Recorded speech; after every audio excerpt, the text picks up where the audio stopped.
ఆందోళన చేసినటువంటి పరిస్థితి నెలకొన్నాయి. కేవలం కొంతమందికి మాత్రమే రైతు బంధు అందిందని చెప్పేసి ఇటు బీఆర్ఎస్ పార్టీకి సంబంధించిన నేతలు కూడా ఆరోపిస్తున్నటువంటి పరిస్థితి నెలకొంది. కాబట్టి ఇవన్నీ అంశాలు ప్రజల ముందుకు ఏ విధంగా తీసుకెళ్లాలి, ఏ విధంగా రిప్రజెంటేట్ చేయాలనే అంశాలపై కూడా కేసీఆర్ దిశానిర్దేశం కూడా చేసేటువంటి అవకాశాలు ఉన్నట్టు కూడా మనకి స్పష్టంగా అర్థమవుతుంది.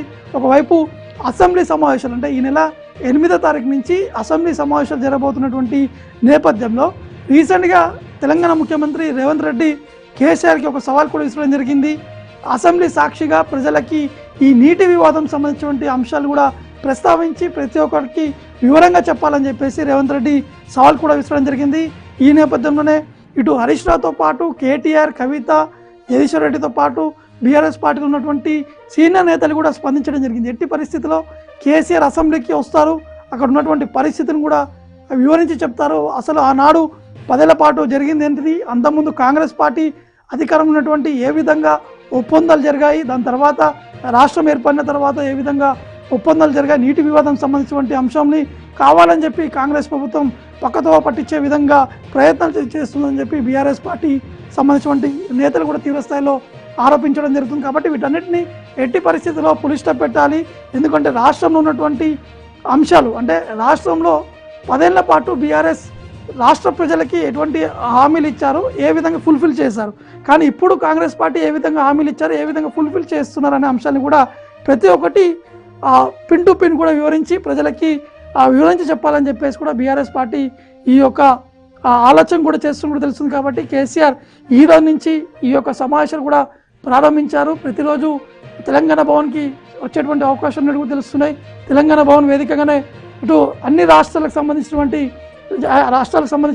అంశాలు కావచ్చు, తెలంగాణ సంబంధించినటువంటి అంశాలు ముఖ్యంగా చర్చించేటువంటి అవకాశం కనిపిస్తుంది. ఎందుకంటే బీఆర్ఎస్ పార్టీ పేరు మార్చిన తర్వాత అన్ని రాష్ట్రాల వైపు కూడా వెళ్ళాలని చెప్పేసి కేసీఆర్ మొదటిగా భావించారు. దాని తర్వాత తెలంగాణలో ఓటమి పాల్గొవడము, తెలంగాణలో దాన్ని ఏ విధంగా కవర్ చేసుకుంటూ రావాలి, అదేవిధంగా ఏ విధంగా ఇతర రాష్ట్రాలకు వెళ్ళాలనే అంశాలపై కూడా చర్చించేటువంటి అవకాశం ఉన్నట్టు కూడా మనకి సోర్స్ ద్వారా తెలుస్తుంది. కాబట్టి మొదటిగా మాత్రం తెలంగాణ పైన ఎక్కువగా దృష్టి కూడా సాధించి రాష్ట్రంలో ఖచ్చితంగా బీఆర్ఎస్ పార్టీ అధికారం వచ్చిన తర్వాత చేసినటువంటి అంశాలు అంటే నీళ్లు, నిధులు, నియామకాలు అనేది తెలంగాణ ఉద్యమం సమయంలో ఈ యొక్క ట్యాగ్ లైన్ తోటి తెలంగాణ ప్రజలందరూ కూడా పెద్ద ఎత్తున ఉద్యమం చేశారు, రాష్ట్రాన్ని సాధించుకున్నారు. నిరుద్యోగం సంబంధించినటువంటి అంశాలు గత 10 ఏళ్ల పాటు ఏ విధంగా ఉద్యోగం కల్పించారు, ఏ విధంగా రాష్ట్రంని ఏ విధంగా డెవలప్ చేశారనే అంశాలు కూడా వివరించి బీఆర్ఎస్ పార్టీ నేతలందరూ కూడా ఆ జిల్లాల్లో వివరించి చెప్పేటువంటి అవకాశం ఉన్నట్టు కూడా తెలుస్తున్నాయి. కాబట్టి ఈ ముఖ్యంగా ఈరోజు జరగబోయేటువంటి సమావేశం మాత్రం కేవలం కేఆర్ఎంబీ సంబంధించినటువంటి వివాదాన్ని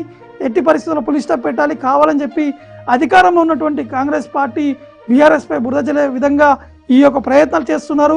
ఎందుకంటే వారు ఇచ్చినటువంటి హామీని కప్పిపుచ్చుకునేందుకే ఈ విధంగా బీఆర్ఎస్పై నెట్టే ప్రయత్నాలు చేస్తున్నారని చెప్పేసి బీఆర్ఎస్ పార్టీ సంబంధించిన నేతలు కూడా దీన్ని ఖండిస్తున్నటువంటి పరిస్థితి ఉంది. కాబట్టి ఇప్పుడు జరిగేటువంటి అసెంబ్లీ అంటే ఈ నెల 8వ తారీఖు జరిగేటువంటి అసెంబ్లీ మాత్రం ఒక వాడివేడిగా జరిగేటువంటి అవకాశం ఉన్నట్టు కూడా మనకి స్పష్టంగా కనిపిస్తుంది. ఒకవైపు మొన్న శ్వేతపత్రం సంబంధించినటువంటి అంశం చూసాము, కానీ ఈసారి మాత్రం నీటి వివాదం పైన ఎక్కువగా అసెంబ్లీలో చర్చించేటువంటి అవకాశం కనిపిస్తున్నాయి. దాని తర్వాత బడ్జెట్ సంబంధించినటువంటి అంశాలు అంటే రేవంత్ రెడ్డి చెప్పిన విధంగా 2 రోజుల పాటు ఈ నీటి వివాదం ఏ విధంగా జరిగింది, దానికి సంబంధించినటువంటి పూర్తి స్థాయిలో రాష్ట్రానికి రావాల్సినటువంటి నీటి వాటా ఎంత, ఇతర రాష్ట్రాలకు వెళ్ళాల్సినటువంటి నీటి వాటా ఎంత, ఈ జరిగినటువంటి ఒప్పందాలు ఏ విధంగా ఉన్నాయి, అవన్నీ కూడా వివరించి చెప్పాలని చెప్పారు. కాబట్టి దానికి ఖచ్చితంగా 2 రోజుల పాటు సమయం ఇస్తాము, లేదా అవసరమైతే ఇంకొక రోజు ఎక్స్టెండ్ కూడా చేస్తామని చెప్పేసి రేవంత్ రెడ్డి కూడా చెప్పినటువంటి నేపథ్యంలో ఆ సవాల్ని స్వీకరించినటువంటి బీఆర్ఎస్ నేతలు ఖచ్చితంగా దానికి కేసీఆర్ సమాధానం చెప్పబోతున్నారు.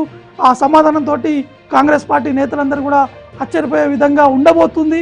రాష్ట్ర ప్రజలందరూ కూడా అప్పుడు కళ్ళు తెరిచి కాంగ్రెస్ ప్రభుత్వం కావాలని చెప్పి బీఆర్ఎస్పై నిందలు వేస్తుందని చెప్పేసి ఈ విధంగా వెళ్తుందనేది బీఆర్ఎస్ పార్టీ నేతలు కూడా చెప్పడం జరుగుతుంది. కాబట్టి చూడాల్సింది అసెంబ్లీ సమావేశాలు, వాడివేడి సంబంధించినటువంటి అంశాలు కావచ్చు, ఈ బడ్జెట్ ఏ విధంగా ఉండబోతుంది అనేది వేచి చూడాల్సి ఉంటుంది.